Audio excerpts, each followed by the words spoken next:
Existe um versículo em Eclesiastes que a maioria dos estudiosos nunca conseguiu explicar completamente. Deus pôs a eternidade no coração do homem. Mas o que isso realmente significa? Nesta palestra de 1966, Neville Goddard revela um dos maiores mistérios espirituais já ensinados. A eternidade não é tempo infinito. É uma pessoa. E mais do que isso, essa pessoa está sepultada dentro de você. Hoje você vai entender. Quem é Davi segundo Neville? O verdadeiro significado de ressurreição. Por que você é o Pai? E como a eternidade desperta dentro do homem? Prepare-se. Este não é um ensinamento para a mente comum. É uma revelação para quem está pronto para despertar. O tema desta noite é um mistério que só pode ser conhecido por revelação. É um segredo que permaneceu oculto desde o princípio dos tempos. Onde não há mistério, onde não há fim desde o princípio, não há desafio, não há espaço para a imaginação, nem para a fé ou a esperança. Mas quando aprouve a Deus, na plenitude dos tempos, revelá-lo aos seus apóstolos, aqueles que ele chamou e incorporou ao seu próprio corpo ressuscitado, eles foram enviados para proclamar o Evangelho de Deus. O tema que escolhi para esta noite é do livro de Eclesiastes. Tenho tantos comentários sobre este livro em casa, tantas interpretações escritas por nossos estudiosos bíblicos, e as opiniões deles são tão divergentes, contudo, sem este versículo, o mais controverso de todo o livro, que escolhi para esta noite, todos neste mundo deveriam se desesperar. O livro começa com a afirmação: vaidade das vaidades. Tudo é vaidade. Não há nada de novo debaixo do sol. O que, aliás, a ciência moderna confirmou. Agora nos dizem que toda a história espaço-temporal do mundo está definida e que só tomamos consciência de porções crescentes dela sucessivamente. Há alguma coisa de que se diga: eis que é nova? Já existiu em eras passadas. Mas não há lembrança das coisas que já passaram, nem haverá lembrança das coisas futuras entre aqueles que vierem depois. Então ele aborda todos os opostos do mundo, dizendo: há tempo de nascer e tempo de morrer, tempo de rir e tempo de chorar, tempo de lamentar e tempo de dançar. Ele percorre todos os opostos pelos quais você e eu passamos, um após o outro. Alguns deles são óbvios. Certamente nascemos e morremos, e qual homem não riu e qual homem não chorou? Portanto, podemos ver todas essas fases. Mas há um pequeno versículo no 3º capítulo de Eclesiastes que é o mais controverso de todo o livro. Eis o versículo. Ele fez tudo perfeito no seu devido tempo. Pôs a eternidade no coração do homem, sem que este possa compreender inteiramente o que Deus fez desde o princípio até o fim. A interpretação deste versículo é determinada pelo significado que o estudioso atribui à palavra eternidade. Não encontrei nenhuma interpretação que se aprofundasse o suficiente. A palavra é traduzida como eternidade na versão padrão revisada, que citei. Na versão do Rei Jaime, é traduzida como mundo, mas se analisarmos a raiz da palavra Olon, descobriremos que significa um rapaz, um jovem, um rapazinho, um rapazinho. Isso não faz sentido para a pessoa comum, e o estudioso ignoraria completamente esse significado. Você poderia chegar à conclusão de que todas as coisas existem na imaginação humana e que a imaginação é capaz de conter a imaginação do espaço. Seus sonhos revelam isso, pois, ao acordar, onde tudo aconteceu, eu já vi as estrelas, a lua e o sol em meus sonhos. Os sábios modernos diriam que foi apenas um sonho e que tudo estava na minha imaginação, mas eu já vi pessoas tão claramente quanto estou vendo você agora, e conversamos, tudo na minha imaginação. Portanto, concordo com os sábios modernos nesse aspecto. Mas, quando acordo e as coisas parecem objetivas e independentes da minha imaginação, o que havia de real era o outro. Não, segundo o livro de Eclesiastes. Ele está lhe dizendo que tudo está na sua imaginação, que a sua imaginação se manifesta perpetuamente na imaginação dos homens. Isto eu sei. Simplesmente assumindo que sou o homem que gostaria de ser e agindo mentalmente em harmonia com essa suposição, contribuí para o nascimento dos meus desejos e os realizei. Joguei o jogo da suposição inúmeras vezes e ele nunca falhou. Quando alguém me pede algo, simplesmente presumo que essa pessoa já tem o que deseja e então, o que quer que precise acontecer neste mundo acontecerá e se concretizará. Mas de onde se originou a realização desses desejos se não da minha imaginação? Mas se não há escapatória de um mundo de recorrência, de que adiantaria realizar milagres, ser adorado por todos e possuir o mundo se, no fim, você dissesse: vaidade das vaidades, tudo é vaidade? Mas Coelete, o pregador, queria dizer algo muito mais profundo do que isso. É maravilhoso saber que todo o drama da vida se desenrola em nossa imaginação. Que temos a escolha entre a vida e a morte, o bem e o mal, as bênçãos e as maldições, que podemos, por hipótese, ter uma vida rica e maravilhosa onde tudo é uma bênção. Mas, se no fim, ao fecharmos os olhos pela última vez, percebermos que tudo foi vaidade, não questionaríamos o que realmente importou? É isso que Coelete está resumindo.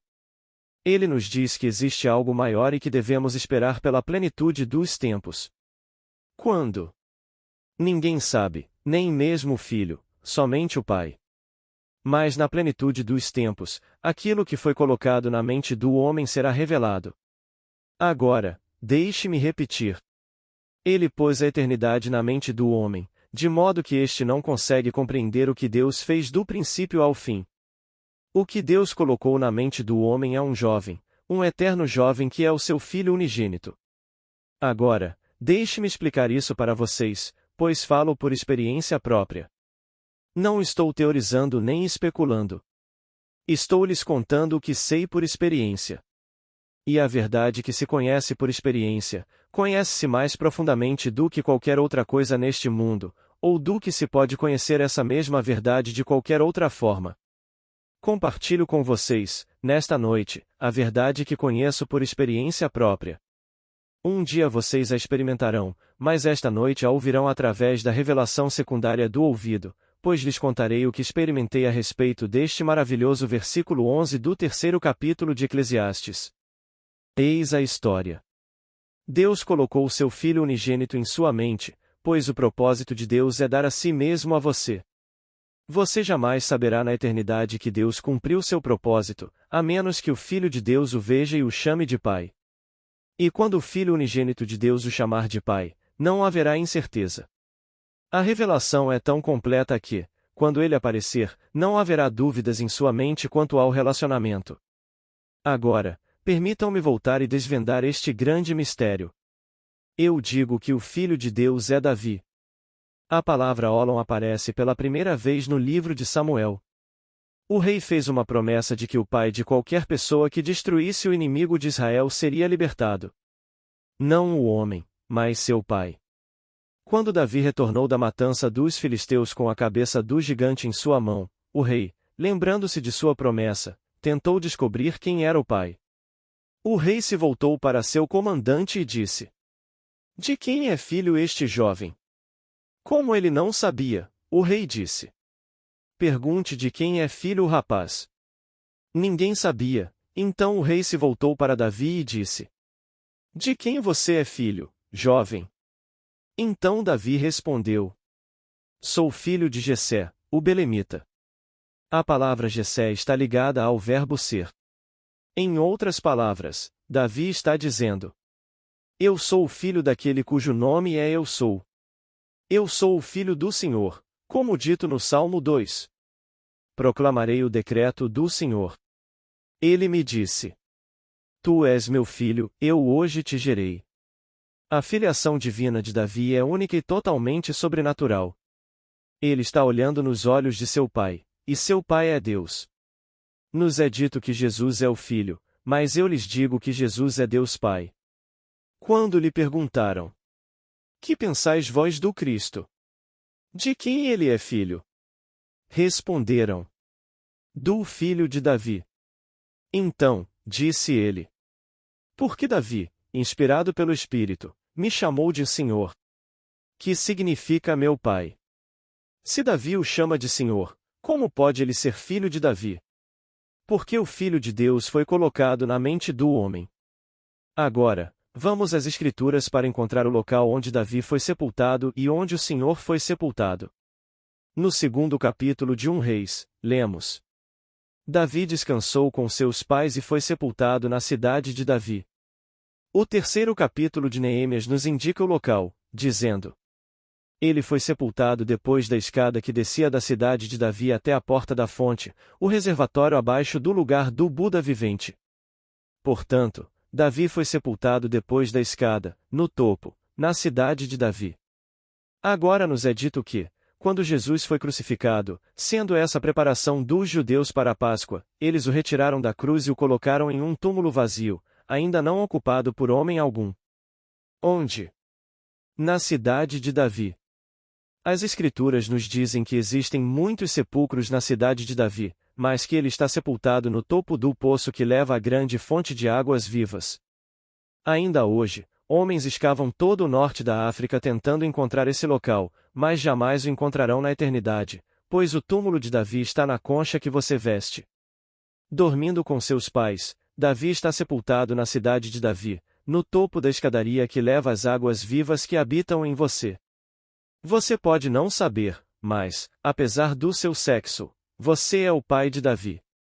Eu sei, por experiência própria, que sou o pai de Davi. Davi repousa com seus pais, não antepassados, e está sepultado na mesma cidade onde seu pai, o Senhor, está sepultado. Eu lhe digo: você é o pai.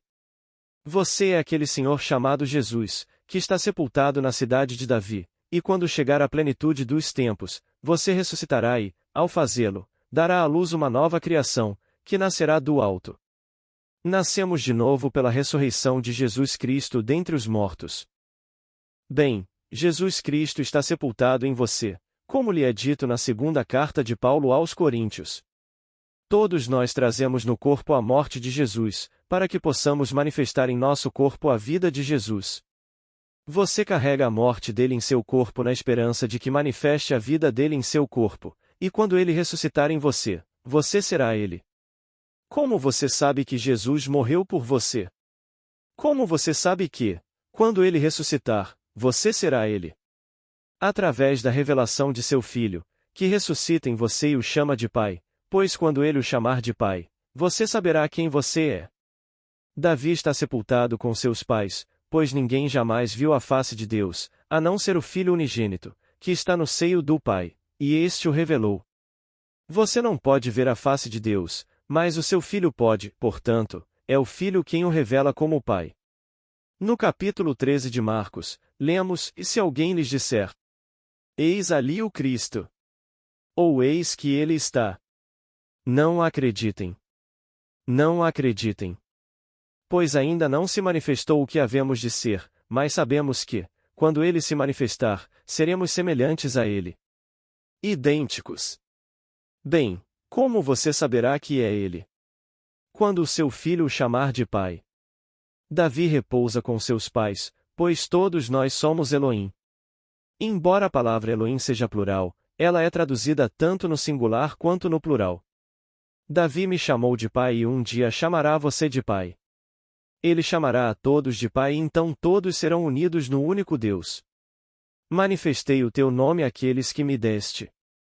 Eu neles e tu em mim, para que se tornem perfeitamente um.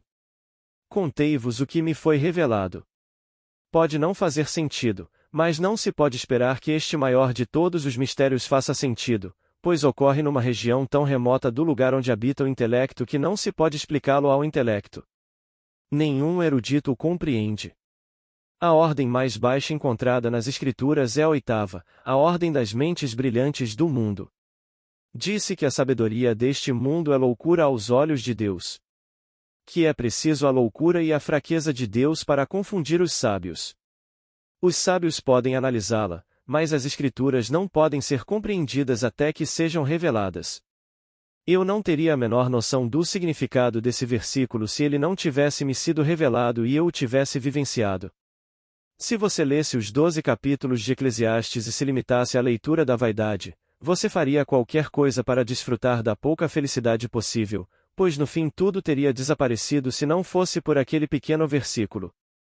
Pois o livro inteiro diz: O sábio e o tolo morrem e se tornam pó.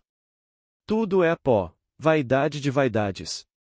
Tudo é vaidade. Mas o que estou tentando lhes dizer esta noite é algo muito mais profundo. Portanto, voltem para casa sabendo que, embora pareça que vocês estão partindo deste mundo, vocês não morrem de verdade, que vocês são seres imortais e que dentro de vocês está sepultado Davi, o Filho imortal e eterno de Deus. Você sabe quem Davi realmente é? Ele não é um menino, nascido 1000 anos antes de Cristo. Não. No pensamento hebraico, tudo consiste em todas as gerações de homens e suas experiências fundidas em um grande todo, e o tempo concentrado no qual todas as gerações estão fundidas e do qual elas surgem é chamado de eternidade. A eternidade é personificada como um jovem, o eterno jovem.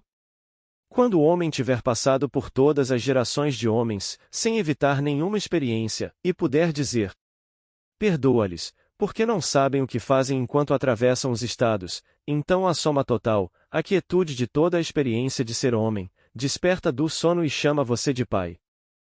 Sim, eu já fui cego, surdo e mudo.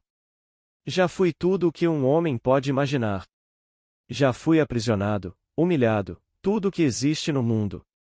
Não neste pequeno período de tempo, mas em minha jornada. Desempenhei todos os papéis possíveis. Eu vi tudo. Certa noite, ofereci um banquete a todos os papéis que desempenhei. Esse é o banquete do Messias. Tendo enviado todos ao mundo, o Messias convidou os poderosos e influentes, mas eles deram desculpas e não vieram.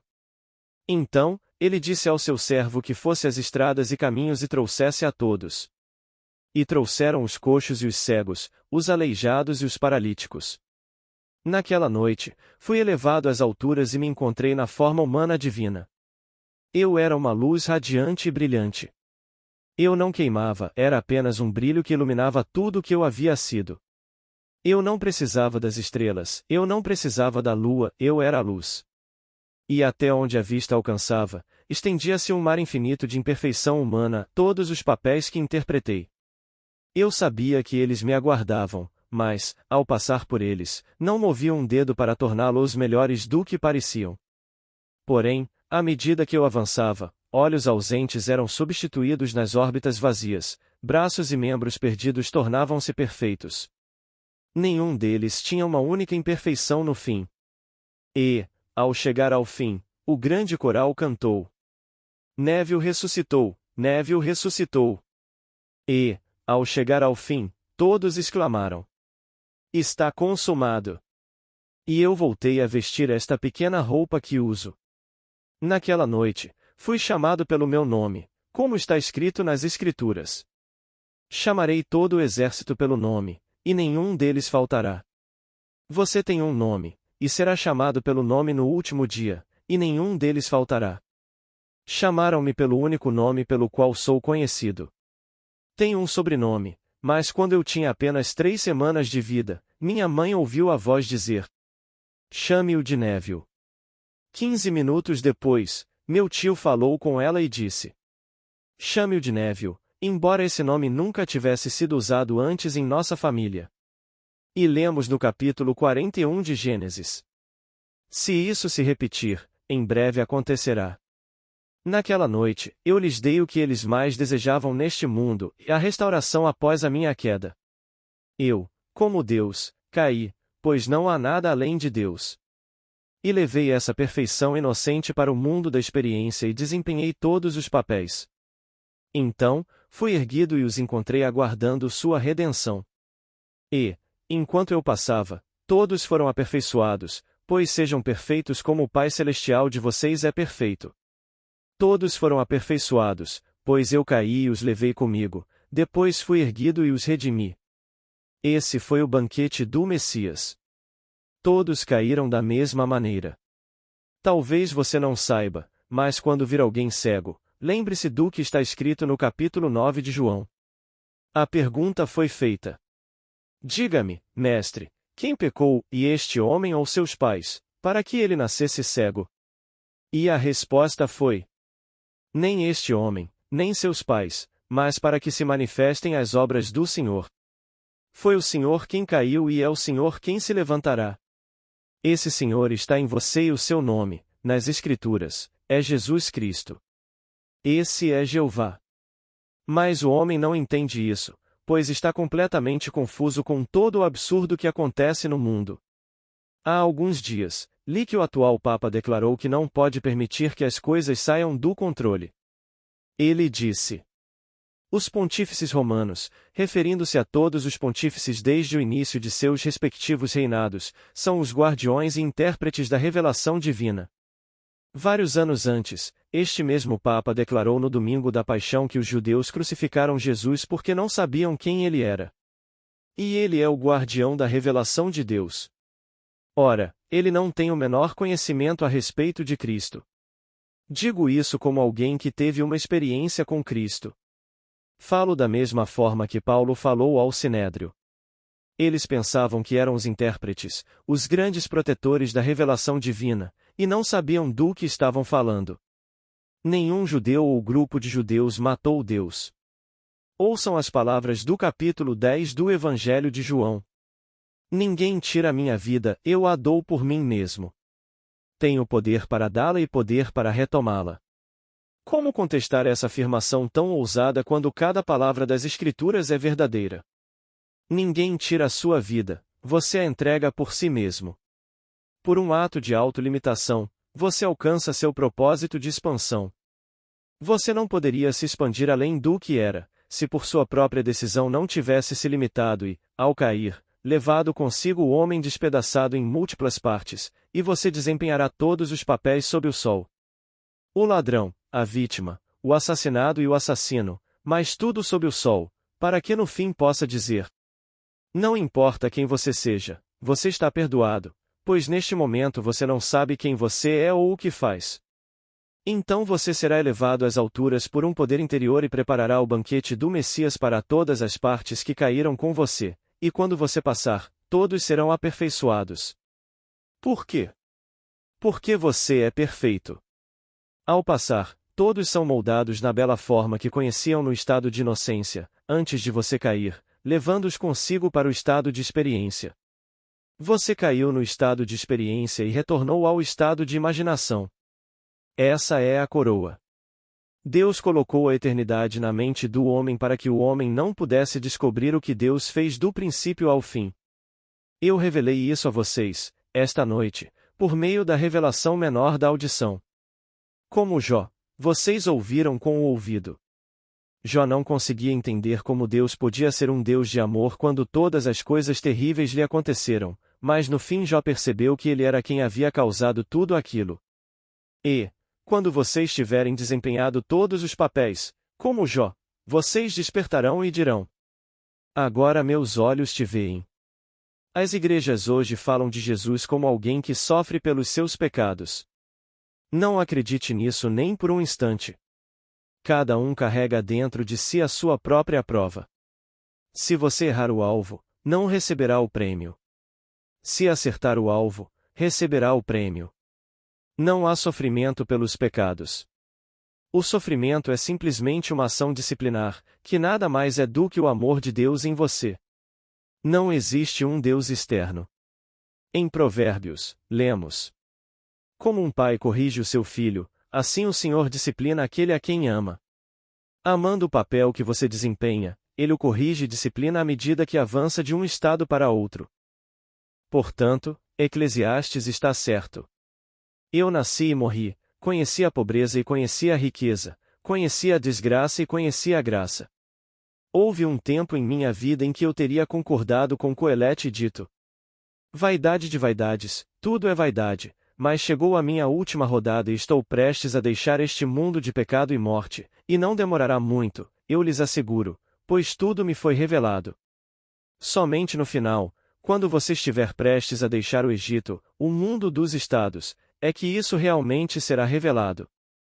Se você for chamado para contá-lo, você o fará, e haverá aqueles que o ouvirão e acreditarão, e aqueles que o ouvirão e o rejeitarão. Depende inteiramente de cada indivíduo que ouve o testemunho. Eu lhes conto o que sei por experiência própria, e vocês podem acreditar ou rejeitar. Depende inteiramente de vocês, mas vocês experimentarão tudo o que lhes contei esta noite. Davi, um dia, após ter dormido com seus pais, no plural, despertará em você. E você, sendo o pai, despertará e se levantará do Gólgota, seu crânio, pois o lugar onde o depositaram e o lugar onde ele ressuscitou foi na cidade de Davi. O local de sepultamento de Davi, como nos é contado no 3º capítulo de Neemias, fica após a escadaria que desce da cidade de Davi até a fonte. Explodindo em seu interior, você se levanta do sepulcro onde Jesus Cristo está sepultado.